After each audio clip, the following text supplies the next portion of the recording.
Il y a des moments dans la vie où tout semble s'effondrer. Des moments où tu pries, mais le ciel paraît fermé. Où tu avances, mais chaque pas te semble plus lourd que le précédent. Ces instants de silence, de doute et parfois même de larmes sont des étapes que Dieu utilise pour forger en nous quelque chose de plus grand. La persévérance. La foi, ce n'est pas seulement croire quand tout va bien. C'est continuer à croire quand plus rien ne va. C'est avancer, même quand la lumière semble s'éteindre devant soi.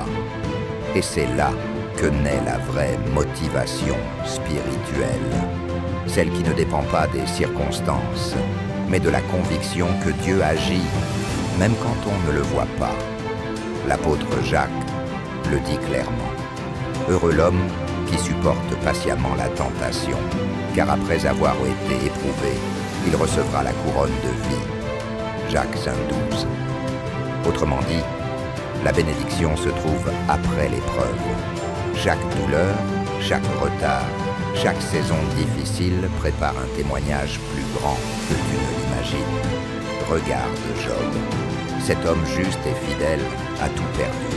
Ses biens, sa famille, sa santé. Il aurait pu abandonner, maudire Dieu, tourner le dos à sa foi. Mais Job a choisi de persévérer. Dans la poussière, les larmes et la solitude, il a dit « Je sais que mon Rédempteur est vivant ».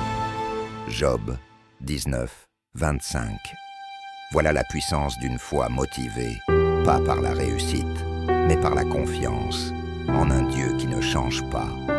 Et puis, il y a l'apôtre Paul. Lui aussi a connu les prisons, les coups, les trahisons, les naufrages.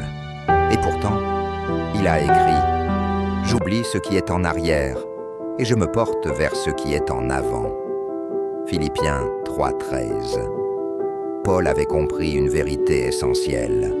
Ce qui te motive ne doit pas être ce que tu vois, mais ce que Dieu t'a promis. La motivation dans la foi, c'est cette flamme intérieure qui te dit « Continue ». Même si tu ne comprends pas tout, avance.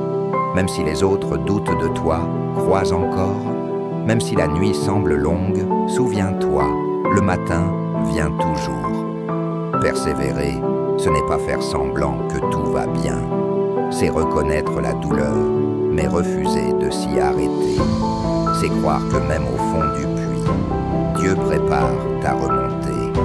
Parce qu'à travers chaque épreuve, il construit ta foi, il façonne ton caractère et il t'équipe pour la victoire. Alors aujourd'hui, si tu passais par un moment difficile, ne baisse pas les bras, ne laisse pas la peur, le doute ou la fatigue voler ton espérance. Dieu n'a pas oublié tes prières, il travaille dans le silence, il prépare ton élévation et bientôt tu comprendras pourquoi il t'a fait passer par ce chemin.